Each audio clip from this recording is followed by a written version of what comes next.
لا إله إلا الله وحده لا شريك له، له الملك وله الحمد وهو على كل شيء قدير.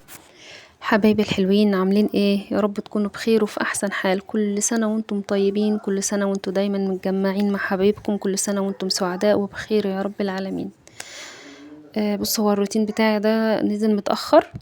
تمام، هو المفروض كان نزل قبل العيد، بس حصلت عندي ظروف. يوم الوقفة المفروض ان المية قطعت عندي، وحصلت كده زي ما انا وريتكم في الفيديو الاولاني يعني. وحصلت عندي ظروف ان انا معرفتش انزل الروتين ده قبل العيد. فانا بصراحة ما قعدت اتفرج على الفيديو وقلت حرام ان انا اضيعه وما انزلهوش، فقلت لازم انزله لان كان فيه مجهود وحاجات كتير قوي وتفاصيل كتيرة، فكنت حابة اشاركها معاكم. فعشان كده انا نزلته دلوقتي، وقلت اوريكم الحاجات اللي انا فرشتها في العيد، وتشوفوا الشقة بعد ما اتفرشت بقيت ازاي، وبقيت الحمد لله الحمد لله بفضل ربنا. الحاجة بغيرها واحدة واحدة وعلى مهلي، وبجيب اللي انا عايزاه، والحمد لله كله ده بفضل ربنا طبعا الحمد لله. فانا طبعا حابة اشارككم كل الحاجات دي، حابة اوريكم كل حاجة انا في بيتي، حابة اوريكم وصلت فين في المطبخ. كل حاجة انا عايزة اوريها لكم. طبعا احنا متعودين ان احنا نصلي على النبي الاول عليه افضل الصلاة والسلام، واشتراك ومتابعة للصفحة، ويلا بينا نشوف الروتين بتاعنا الخفيف الهادي الحلو الجميل اللي مليان حاجات كتير وتفاصيل.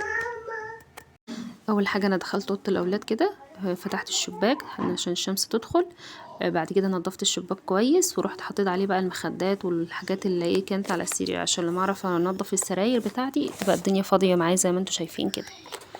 بصراحة يعني لما بتفتح الشباك كده وبتدخلي هوا على الأوضة بتغير النفس بتاع الأوضة، يعني بتجدد الهوا بتاعه، تحسي بانتعاش في الأوضة والله، والدنيا بتبقى معاكي أحسن. انا عايزه اقول لكم يا بنات ان انا كنت منظفه الاوضه دي من حوالي اسبوعين كده، كنت شايله تحت السراير وشلت كل اللي تحته وكنسته ومسحته، فالدنيا كانت نظيفه الحمد لله نوعا ما يعني. فانا بس نضفت الحيطان ونضفت السراير من التراب، عشان طبعا احنا على شارع، فكل شويه التراب بيجي كتير ومن العربيات وكده، فالاوضه بتتملي تراب بسرعه، فلازم على طول ايدي فيها عشان التراب يخف شويه. بس طلعت المكنسه حبيبتي دي اللي انا كنت هبيعها من فتره مش عارفه ليه. الحمد لله ان انا غيرت رايي بصراحه طلعت تحفه بسم الله ما شاء الله عليها. نوعها سامسونج. بتشفط حلو جدا. يعني انا كنست بيها يعتبر الفرش المرتبه بتاعه السرير زي ما انتم شايفين كده، والله العظيم شفطت كل اي حاجه على السرير، وعملت بيها الحيطان كلها والشباك، اي ترابه كده كانت بتسحبها والله. انا يعني مش عارفه كنت شايلاها ليه. انا كنت شايلاها ليه مش عارفه، كنت شايلاها بس انا قلت الحمد لله الواحد فيه صحه وكده، بيكنس وبيوضب وبيقوم وبيقعد، فما كنتش بطلع المكنسه دي اكنس بيها السجاد ولا اكنس بيها الارض، فكنت شايلاها تحت السرير. فجاء عليا فتره كده يعني من ضمن الموضوع ان انا قلت خلاص هبيعها عشان استفاد بيها او اجيب حاجه تانية. بعد كده قلت لا، طب ما انا اجربها اشوف دنيتها استنفع بيها ولا لا. جربتها في كل حاجه في الشقه بصراحه تحفه، فقلت لا خلاص انا مش هبيعها ومش هستغنى عنها يعني. فالحمد لله ان انا رجعت في كلامي وكده، وبقيت بستفاد بيها يعني. الحمد لله يعني انا قلت بس خلاص الواحد طول ما فيه صحة ان او بقوم كده خلاص مش هشتغل بيها. فخفت ان الموديل بتاعها يقدم وكده، مع انها نوعها سامسونج والله، نوعيتها حلوة جدا و1600 واط، فبسم الله ما شاء الله حلوة يا جماعة. لو هتقدري تجيبي مكنسة كهربية هاتي النوع ده والله، انا عن تجربة. بس المهم انا بقى عشان ما اطولش معاكم كتير، كنست بيها المراتب، وكنست حوالين السرير زي ما انتوا شفتوا، وكنست وكده، فاديت الأوضة مسحة وقلت افرش. فقبل ما امسح كنت الارض فرشت السراير عشان مفضلش اعدي بقى بعد ما امسح وكده وبهدل الدنيا كمان تاني كأني ما عملتش حاجة. لا، فرشت السراير الاول الحمد لله، وبعد كده مسحت، وبعد كده فرشت. بس يا بنات، فانا كنت حابه اقول لكم على حاجه، ان في نوعيات مفارش بتجيبيها خامتها حلوه، بتقعد معاكي بتبقى حلوه والله العظيم، مهما يتغسل او مهما تروحي فيها او تعمليها، بحس ان اللون بتاعها بيزهق. ده برضو من ضمن الحاجات اللي انا اتجوزت بيها يعني. انا غسيل على طول، وافرشها كاني لسه جايباها جديد، لونها بسم الله ما شاء الله عليها، وخامتها حلوه اللهم بارك، يعني الخامة بتاعتها حلوة. فلما تجيبي مفارش بصراحة انا انصحك لما تجيبي مفارش للبيت، هاتي الخامة الحلوة اللي تعيش معاكي، عشان هيبقى معاكي اطفال بعد كده، تبقى عايزه تغيري كل شويه، توسخي الملايه مش عارفه، تيجي تغسليها ما تتقطعش معاكي بسرعه. فكل ما الخامه بتاعتك حلوه وتقيله كل ما تعيش معاكي. تمام. زي ما انا قلت لكم كده، انا مسحت اهو، خلصت وفرشت السراير الحمد لله، وهفرش السجاده، وابقى كده انا خلصت الايه، الاوضه معاكم بتاعه الاطفال. عايزه اقول لكم انا الكلام ده كان من الساعه 10 الصبح، يعني بعد ما صحينا وفطرنا ابتديت على طول اشتغل في الاوض. الكلام ده يا جماعه كان يوم الوقفه الصبح. انتوا متخيلين انا مكنتش ناويه اصلا غير ان انا افرش قبل الوقفه بيومين، عشان اجي يوم الوقفه كده الواحد يبقى مستقبل يوم عرفه، ويبقى فيه دعاء وقران وعلى طول. تفاجأت ان المية قعدت قبلها بيومين قطعة، وجايالي بعد كده لما جاتلي السرسوب خالص، يعني ولا عارفه اغسل مواعين ولا عارفه همسح ولا عارفه ايه. فانا كان كل تفكيري انا دلوقتي، طب انا ورايا حاجات هعملها ازاي، محتاجه ميه كتير، محتاجه كميه ميه. يعني انا شلت الفرش زي ما انتوا شايفينه ده، غسلته الصبح كان الساعه 10، وبعد ما غسلته اضطريت ان هو يعني اغسله وينشف وافرشه تاني بالليل، مع اني عندي واحد نبيتي بس انا مش حابه النبيتي عشان لونه غامق يعني. فاللهم صل على حضرة النبي، ده اضطريت ان انا اغسله وافرشه تاني. فانا يعني انا كنت محتاره في اليوم ده، مش عارفه اعمل ايه ولا اروح ازاي. فالحمد لله الله المستعان. جيت يوم الصبح كده يوم الوقفه لقيت الميه ابتدت تيجي حلو. رحت بقى قلت ايه قبل ما تقطع تاني استفيد بقى، قمت بقى عملت الاوض والكلام ده. انا ما كنتش ناويه افرش السجاد، تمام، قلت اكنس وامسح وخلاص واسيب السجاد بالليل. بعد كده الاولاد قالوا لي لا يا ماما خلاص افرش لنا الاوضه بتاعتنا كلها وكده، ففرشتها له. بعد كده دخلت على الاوضه بتاعه اوضه النوم زي ما انتوا شفتوا، انا ما طولتش فيكم معاها يعني. عملتها على طول وفرشتها ووريتها لكم، يعني من ضمن الانجازات الحمد لله. مسكت المراوح الحمد لله لما لقيت الميه جت، مسكت المراوح غسلتها ومسحت الحيطان وروقت على الصالة يعني. بعد كده دخلت بقى اصعب حاجه في البيت كله اللي هو المطبخ. زي ما انتوا عارفين لما بتيجي تكنسي بقى وتعملي في الشقة، انا بحب احط كل كراكيب او اي حاجة بدخلها المطبخ، بحيث ان انا اشوف بقى الحاجات اللي عايزاها، الحاجات اللي مش عايزاها ارميها. فدخلت لقيت المطبخ بقى زي ما انتوا شايفين كده متكركب، وانا كنت غاسله طبعا المواعين بتاعه الفطار، وكنت غاسله المواعين بتاعه الغدا عشان جه عليا وقت الغدا برضو، وانا معايا طفل زي ما انتوا شفتوا. يمكن لو لاحظتوا ان عمر ابني كنت شايلاه على ايدي، لان هو بيخاف من صوت المكنسه، فكنت شايلاه على ايدي. اول ما بشغل المكنسه يروح بيعيط ويصوت منها يعني، فكنت بشيله، بضطر اشيله، فبتعطل يعني. بس فالمهم بقى يا بنات، انا دخلت على المطبخ زي ما انتوا شايفين كده. مسكت اللي كان فيه اي مواعين تانية في الحوض، مسكتها روقتها نضفتها خلاص. دخلت على التربو اللي انا كنت جايباه جديد قدامكم اهو، وضبطه اهو، شفت الحاجات اللي انا كنت مشتريها وضبطها فيها، واديته مسحه خفيفه كده لان هو اصلا كان ممسوح. فاديته مسحه خفيفه كده وحطيت رصصت فيه الحاجات وقفلته. بعد كده دخلت على البوتاجاز بتاعنا زي ما انتوا شايفين برضو. كنت عامله عليه لبن واكل والحاجات دي، فكان يعني ما كانش منظر لطيف. فقلت برضو بالمره من ضمن التنظيفات، انا كنت غاسله الحيطان فوق، فكان بس فاضل الحيطان اللي هي قريبه من البوتاجاز، القريبه من المطبخ، الحيطان اللي تحت ايدي اللي انا اعرف اطولها. لكن التانية كانت اللي هي الفوق دي انا كنت غسلها برضو الحمد لله قبلها بيومين، فما كنتش محتاجه ان انا اغسلها. بس اللهم صل وسلم وبارك على سيدنا مولانا محمد. رحت غسلت البوتاجاز زي ما انتوا شايفين وخليته فله وروقت عليه الحمد لله.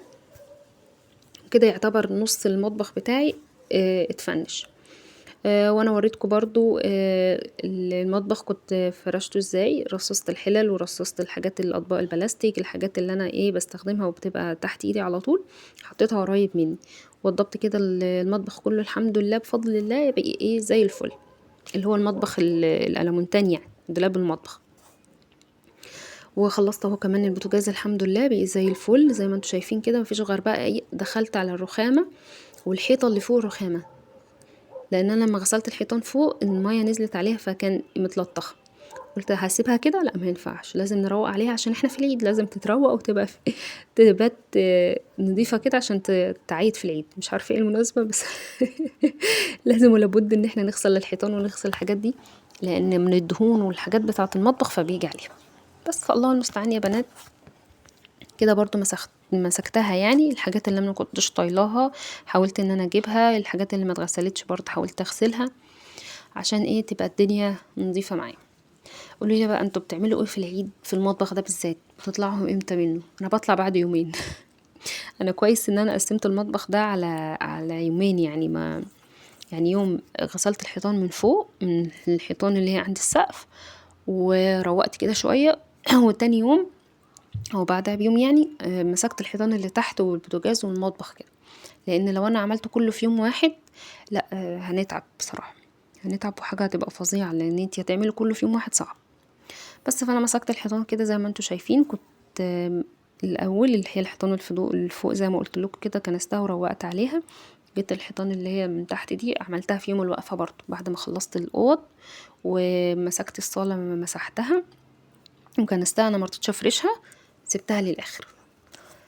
يعني ان شاء الله هتشوفوها كده في اخر الفيديو باذن الله، هتشوفوا الشقه كلها مفروشه وكلها تحفه بصراحه. الحمد لله اللهم بارك. يعني الحاجه لما بتنضف وتديها الشكل بتاعها المتناسق بتبقى حلوه، بتحسي بالمجهودك ده ما راحش على الهدر، ما راحش على الارض خالص يعني الحمد لله. انا كنت حابه اغير منظر المطبقيه، ما لقيتلهاش مكان غير المكان بتاعها، رجعتها تاني. انا عجبتني فكره ان انا قصيت المصفايه دي وعملتها الناحيتين، والله بتنفعني. حبيت اصفي المعالق الكبيره المعالق الصغيره وبعدين بحطها في الدرج. عمر ابني ما سابهاش في حالها، فاضطريت ان انا ايه ارجعها واسيبها مكانها. طبعا نزلت المعالق اللي انا كنت معلقاها وقلت لا اغسلها برضو عشان تبقى نظيفه. المشكله لما بتيجي تعملي دهون في المطبخ ومفيش شفاط، ان شاء الله ربنا يكرمنا ونجيبه باذن الله في الخطه الجايه، فبتلاقي اي حاجه في المطبخ عليها دهون متراكمه، فلازم ايدك على طول في المطبخ اول باول عشان الدهون ما تتراكمش. فيعني الله المستعان، الحمد لله الواحد بقي لما بيخلص المطبخ كده ويحس ان المطبخ مش تقيل عليه مثلا في المواعين في اليوم يعني بتاعي، بروح ماسكه كده وغسله اي حاجه قدامي على قد ما اقدر، يعني عشان ما اجيش بعد كده زي ما عملت في البوتاجاز وسبته فتره كده اتراكم على دماغي وقعدت يوم كامل اغسل فيه. فلا، طول ما الحاجه على طول تحت ايدنا كده نغسلها اول باول، بتلاقي الدنيا نطفت وبقيت معاكي اسهل. والمساحه دي طبعا انجزت معايا. المساحه دي حلوه جدا يا بنات، والله لو جبتوها هتنجز معاكم لو انتوا عندكم رخامه. حلوه جدا، بتسحب الميه بطريقه حلوه والله، وبتنشفها كأن مش عايزه قماشه اصلا تمسحي بيها. كان في قدامي واحده صغيره ب15 جنيه، فانا بصراحه كان في الوقت ده معاش ان انا اكمل اللي هي ام 25، فمرضتش اجيب ام 15، قلت لا انا استنى واجيب الحلوه معايا بالمره. فصراحه جبتها الحمد لله وفعلا طلعت حلوه. فما تستخسريش لو الحاجه مثلا اللي قدامك دي بجنيه والاحلى منها بجنيه ونص، استني لما يبقى معاكي جنيه ونص وهاتي الحلوه، صدقيني عن تجربه. فانا برضو يعني بص عايزه اقول لكم الحاجات دي مش بالسهل، مش بالسهل الواحد يتعلمها. مع الوقت ومع التجارب اللي انت هتعيشيها في دنيتك، فهتشوفي ايه اللي هيصلح ليكي وايه اللي هيبقى حلو ليكي وايه اللي هتعرفي تجيبيه وايه اللي ما تعرفيش تجيبيه وايه المناسب ليكي. فكل واحدة فينا يا جماعة على قد او على قد امكانياتها وعلى قد ما هي بتشوف الدنيا حواليها عاملة ازاي. خلاص، ما تحكميش نفسك بحد، ما تحكميش نفسك بحد، ما تقوليش انا اشمعنى دي جابت وانا ما جبتش، مش عارفه انا اتصرف وهي بتتصرف وبتجيب كل حاجه. لا، كل واحد على قد قدره، على قد محدوديته. انت شوفي دنيتك عامله ازاي وامشي على قدها، ما تضغطيش على نفسك، وان شاء الله ان شاء الله مع الوقت والدنيا هتتظبط. ودي عن تجربتي، انتوا شفتوا مطبخي في الاول كان عامل ازاي، وبفضل ربنا الحمد لله، وان انا اصريت ان انا اعمل حاجه الحمد لله. قفلت مطبخي زي ما انتم شايفين، ركبت رخامه، اشتريت مطبخ جديد، وان شاء الله نفسي اجيب ستاره هنا تحت الحوض باذن الله قريب. وعملت وحده صغيره تربو صغير كده بين التلاجة والبوتاجاز. فالحمد لله ان شاء الله هيبقى فيه تجديدات احسن من كده، ويعني اكتر من كده ان شاء الله، سواء في اوضه الاطفال او في الصاله. يعني مع الوقت ان شاء الله كل حاجه هجيبها، ومش هضغط على نفسي، بالتدريج. وما تزعليش ان انت تقولي مش معايا، والله ان شاء الله ربنا هيرزقك من حيث لا تحتسبي. ان شاء الله ربنا هيديكي على قد ما نيتك انت وبتدعي ربنا وبتلحي في الدعاء، ان شاء الله ربنا هيديكي ويجازيكي اللي انت عايزاه. فالصبر ثم الدعاء، وان الله المستعان يا بنات. عامه كل سنه وانتم طيبين، ويا رب يا رب يكون الفيديو بتاعي افادكم، ويا رب اكون ضيفه خفيفه عليكم. وما تنسوش لايك واشتراك للصفحه بقى، وتفعلوا زر الجرس ليوصلكم مني كل جديد. صفحه يوميات غدود، انا غيرت اسم الصفحه، كانت اسمها يوميات ام العيال غيرتها. ممكن قلت التجديد بقى وتبقى النظرية احسن.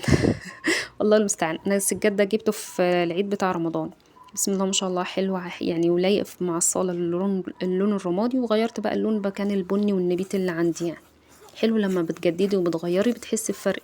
يعني لازم نعيش حياتنا يا جماعة، بس على قد إمكانياتنا. لازم نعيش حياتنا على قد إمكانياتنا. أشوفكم على خير وفي أمان الله. السلام عليكم ورحمة الله وبركاته.